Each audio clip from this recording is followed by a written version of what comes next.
한 극장에서 멋진 공연이 진행되고 있었습니다. 한 막이 끝날 때마다 잠시 불이 꺼졌고 이어서 새로운 공연이 진행되었습니다. 불이 꺼질 때마다 관객들은 환호성을 지르며 다음 공연을 기대하였습니다. 그런데 극장 안에 불이 났습니다. 화재가 났습니다. 극장 지배인이 급하게 무대 위에 올라가서 이 사실을 관객들에게 알립니다. 지금 극장에 화재가 발생했습니다. 어서 질서 있게 밖으로 대피하십시오. 순간 극장에서는 긴장감이 돌긴 하였지만 한 막이 끝난 뒤라 사람들은 지배인의 이야기를 공연의 일부라고 생각을 하였습니다. 그때 누군가가 참 연기를 잘하네요, 참 연기를 실감나게 잘한다라고 말하면서 박수를 치기 시작했습니다. 그러자 순식간에 관객들은 지배인에게 우리와 같은 박수를 쳤습니다. 지배인은 거듭 대피를 요청하였지만 관객들은 그의 이야기를 귀담아 듣지 않았습니다. 관객들이 이러한 반응을 보이는 동안 연기는 극장 안으로 들어오게 되었습니다. 그제서야 관객들은 지배인의 말이 연기가 아니라 사실임을 깨달았지만 이미 때는 늦고 말았습니다. 이 이야기는 실존주의 철학자 키에르케고르가 군중들의 환호가 얼마나 위험한지를 설명하기 위해 만든 이야기입니다. 키에르케고르의 이야기에 나오는 것 같은 군중들의 모습을 우리는 성경을 통해서도 보게 됩니다. 2000년 전 빌라도의 뜰 아래 있던 무리들에게서 바로 키에르케고르가 말하였던 군중들의 모습을 우리는 보게 됩니다. 무리들은 대제사장과 서기관들의 사주에 선동이 되고 말았습니다. 그 이스라엘의 무리들은 3년 동안 예수님을 지지한 사람들입니다.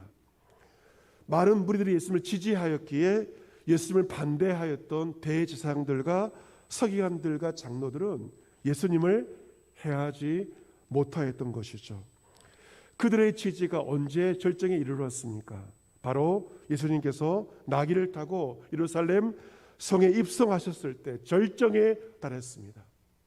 이스라엘 무리들은 호산나 찬송을 하며 손에 종려나무 가지를 들고 왕이신 예수님을 환영하였습니다.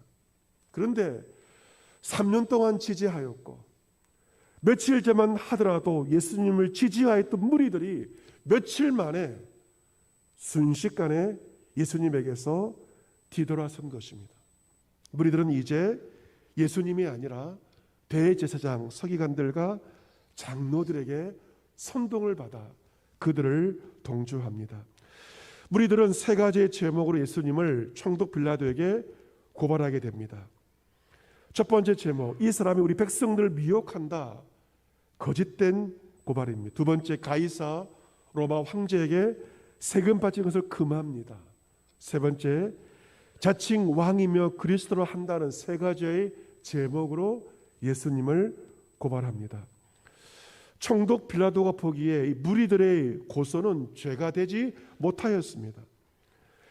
그럼에도 무리들이 계속 압박을 하자 빌라도는 책임을 떠넘기기 위해서 예수님을 분봉왕 헤롯에게 보냅니다. 헤롯은 예수님에게 몇 가지 질문을 하였지만 예수님은 한마디도 답을 하시지 않고 침묵을 하십니다. 헤롯 왕은 예수님을 다시 빌라도에게 돌려보냅니다. 다시 공이 빌라도에게 돌아오게 되었습니다. 오늘 보면 누가복음 23장 13절 빌라도는 대제사장들과 관리들과 백성과 무리를 불러 모으고 이렇게 말합니다. 너희가 이 사람이 백성을 미혹하는 자를 하여 내게 끌고 왔도다. 내가 너희 앞에서 이 사람을 신문하였지만 너희의 고발에 대해서 이 사람에게서 죄를 찾지 못하였고 헤롯도 또한 그렇게 하여 그를 우리에게 도로 보내었도다. 그러면서 빌라도가 1심 판결을 내립니다. 보라, 그가 행한 일은 죽일 일이 없다 라고 말하면서 때려서 놓겠노라 라고 말합니다. 여러분, 이 빌라도는 잔인한 사람이에요. 이 권력의 자를 차지하기 위해서 그 얼마나 많은 사람을 죽였겠습니까? 잔인한 권력자 이 빌라도가 보기에도 예수님은 죽일 만한 아무런 일을 행하지 않으신 것입니다. 하지만 빌라도는 무리들과 타협하는 선에서 예수님을 때리고 나서 풀어주겠다라고 딜을 하는 것입니다. 하지만 무리는 그 제안을 받아들이지 않습니다. 무리 일제히 소리질러 말합니다. 이 사람을 없이 하고 바라바를 우리에게 놓아주소서. 우리 예수님 재판받을 이 당시가 바로 유월절 절기였습니다. 유월절 절기임을 기억해야 됩니다. 유월절 절기란 이 이스라엘의 민족의 해방을, 애굽으로부터의 민족의 해방을 축하하는 절기였습니다.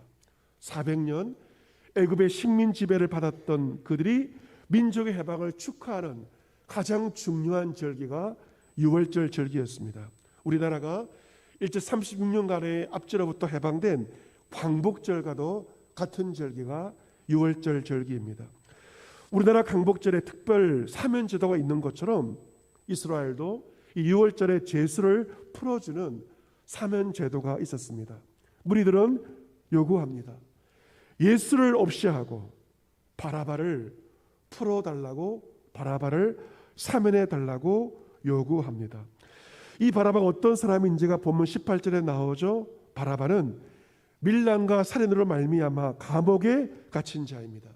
바라바는 로마 제국에 항거하기 위해 반란을 일으킨 자입니다. 그 반란 가운데 사람들을 죽임으로 말미암아 그는 살인죄로서 또 감옥에 갇혀 있습니다. 그는 살인자였습니다. 빌라도는 예수를 놓고자 하였습니다. 다시 그들에게 이야기를 합니다. 하지만 무리들은 소리질러 예수를 십자가에 못 박게 하소서, 십자가에 못 박게 하소서 재차 요구하게 됩니다. 빌라도는 세 번째 말합니다. 22절에 이 사람이 무슨 악한 일을 하였느냐? 나는 그에게서 죽일 죄를 찾지 못하였나니 때려서 놓으리라 라고 말합니다.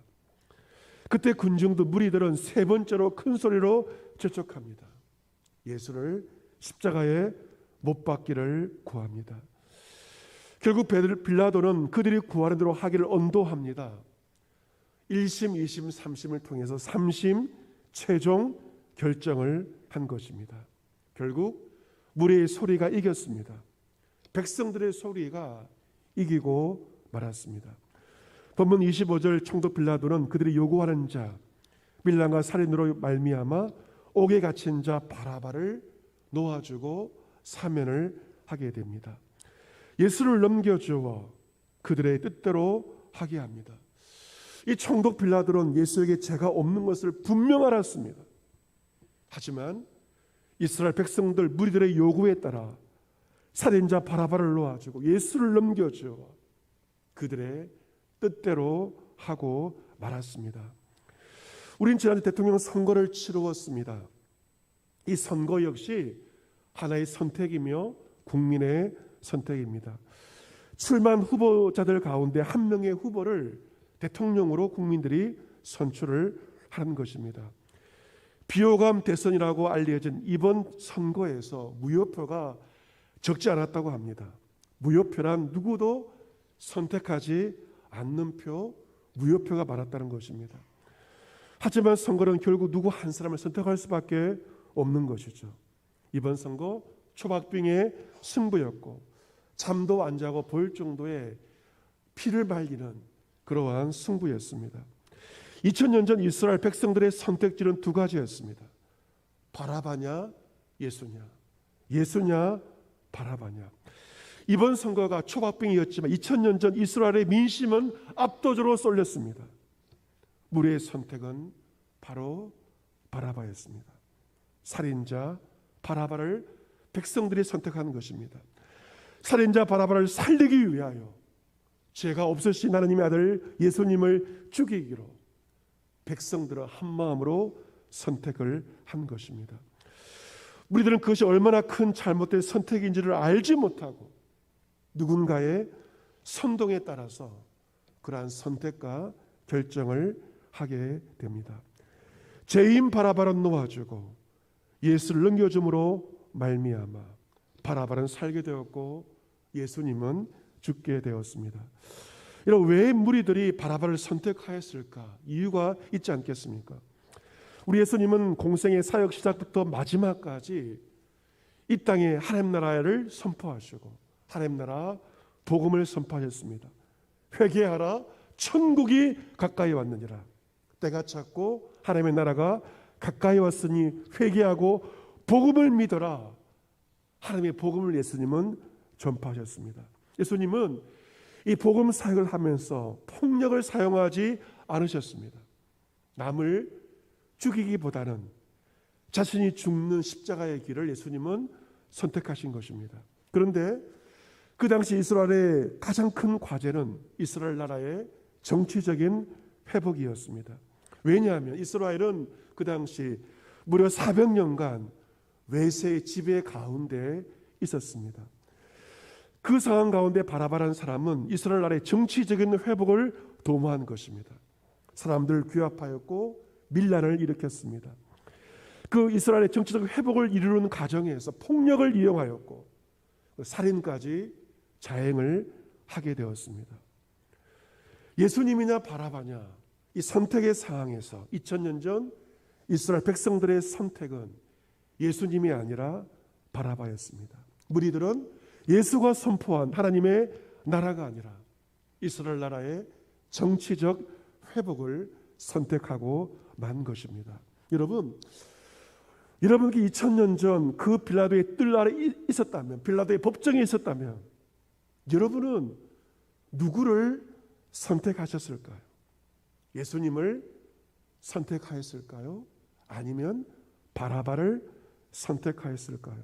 우리 역시 바라바를 요구하는 군중심 내에 선동되어 우리 역시 바라바를 선택하였을 것입니다. 바라바를 놓아달라고 요구하는 무리 한 명 한 명이 다 바라바인 것입니다. 그리고 그 바라바는 다른 누구가 아닌 바로 나 자신이 바로 바라바입니다. 제가 신학대학원 다닐 때 총장님이 서정훈 총장님이셨습니다.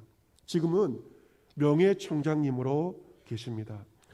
이 총장님께서 장신대에 부임하시기 전에 인도네시아 밀림지대에서 선교사로 사역하시다가 장신대에 부임하시게 되었습니다. 저는 최근에 지으신 총장님의 신간 단순한 선교라는 책을 읽게 되었는데 그 책을 읽으면서 본문과 관련되어 있는 대목을 읽게 되었고 여러분께 소개해 드리려고 합니다. 총장님께서 1976년도 인도네시아 보르네오 밀림 속에서 집회를 하고 있었을 때였습니다. 그런데 한 노인이 집회 중에 괴성을 지르며 앞으로 뛰쳐나와 그 앞에서 꼬꾸라진 것입니다. 예수님께서 바라바를 대신하여 십자가를 달려 죽으셨다. 오늘 본문 단순한 메시지를 듣고 그 노인은 외쳤습니다. 나요, 나요, 내가 바라바요. 그 노인이 이런 고백을 하였습니다. 오늘 설교의 제목, 나요, 나요, 내가 바라바요. 그 노인 주상 때부터 오랜 시간 동안 많은 세월 원시 밀림에서 살면서 사신 우상을 섬겼을 것입니다. 어쩌면 식인종이었을지도 모릅니다. 하지만 주의 말씀이 선포되고 성령이 역사하죠. 그 노인은 내가 바라바임을 고백하며 주의 말씀 앞에 꼬꾸라진 것입니다. 사랑하는 성도 여러분, 무리들의 선택은 잘못된 선택이었고 무리의 선택을 통하여 예수님 십자가에 달리심으로 말미암아 한 사람 바라바가 살게 되었습니다. 그 바라바, 다른 사람이 아닌 저와 여러분 바로 나 자신입니다. 19세기 위대한 선교의 세계를 연 윌리엄 캐리 선교사가 있습니다. 인도에 가서 19세기 위대한 선교의 시대를 연 놀랄만한 사역을 하셨습니다. 40년 동안 고국 영국에 한 번도 가지 못하고 인도에서 뼈를 묻으면서 위대한 선교의 사역을 감당한 윌리엄 캐리 선교사입니다. 그 죽음을 준비하면서 그의 묘비명을 직접 준비하고 썼습니다. 그의 묘비명은 어떤 내용일까요? 비참하고 불쌍하며 쓸모없는 이 벌레가 당신의 친절한 팔에 안깁니다. 비참하고 불쌍하며 아무짝에도 쓸모없는 이 벌레 같은 내가 이제 당신의 친절한 팔에 안깁니다. 이것이 윌리엄 캐리의 묘비명입니다. 그는 40년 동안 인도에서 정말 귀한 하나님의 선교 사역을 감당했습니다. 사람들은 그를 가장 위대한 선교사라고 불렀습니다. 하지만 십자가 앞에서 그런 자신이 한 명의 바라바임을 고백합니다. 비참하고 불쌍하고 쓸모없는 하나의 벌레에 불과한 자신을 윌리엄 캐리는 고백하는 것입니다. 우리 사순절중을 보내고 있습니다. 여러분은 지난 한 주간 어떤 모습으로 한 주간의 삶을 보내셨습니까? 어쩌면 무리 앞에 서 있는 예수님 같은 그러한 때가 있지는 않았습니까? 예수님 얼마까지만 하더라도 무려 3년 동안 자신을 지지하던 사람들에게 순식간에 버림받으셨습니다. 왕으로 환호하던 무리가 며칠 만에 자신을 죽이라고 비방한 것입니다. 사람들에게 버림받는 것 너무나도 큰 아픔이며 힘겨움입니다. 여러분, 사람들의 마음 언제 어떻게 바뀌어질지 우리는 모릅니다. 하지만 주님은 무리의 배신 가운데도 침묵하시고 십자가를 지시면서 십자가의 길을 걸어가셨습니다. 이 시대 많은 사람들이 무리들의 목소리가 들리고 있습니다. 이 시대 많은 사람들이 확신 가운데 말하고 있지만 그들의 확신이 틀릴 수 있습니다. 잘못된 것을 말할 수가 있습니다. 그 소리를 듣고 우리가 동조하다가 누군가를 죽일 수가 있고 더 심각한 것은 예수님을 죽일 수가 있다는 것입니다. 사순절 두 번째 주간을 보내게 됩니다. 이번 한 주간 무리들의 소리, 사람들의 소리를 듣는 것보다 주를 묵상하며 주의 음성을 듣는 시간을 많이 가지시기를 바랍니다. 유튜브 물론 들어야 되지만 최대한 자제하시고 사람들의 주장을 듣는 것보다 주님을 묵상하며 주의 음성을 듣는 시간을 더 많이 가지시기를 바랍니다. 사람들과 대화하는 시간도 중요하지만 주님과 대화하는 기도의 시간을 더 많이 가지시기를 바랍니다. 히브리서 4장 15절에 예수님에 대한 히브리서 기자가 이렇게 증거합니다. 우리에게는 대제사장 예수 그리스도는 우리 연약함을 동정하지 못하실 리가 아니요 모든 일에 우리와 똑같이 시험을 받으신 이로되 죄는 없으시니라. 우리 주님 하늘보다를 버리시고 사람이 되셨습니다. 사람이 겪는 모든 시험의 종류 예수님 다 받으셨습니다. 제자로부터 배신당하고 무리들로부터 배신당하는 그 모든 사람의 시험 우리 예수님께서 다 겪으신 것입니다. 여러분이 사람 때문에 시험 중에 있다면 여러분의 마음 주님은 다 알고 계십니다. 그러면 우리는 국민하심을 받고 때를 따라 돕는 은혜를 얻기 위하여 은혜의 보좌 앞으로 담대히 나아갈 것이니라. 히브리서 기자가 말하고 있습니다.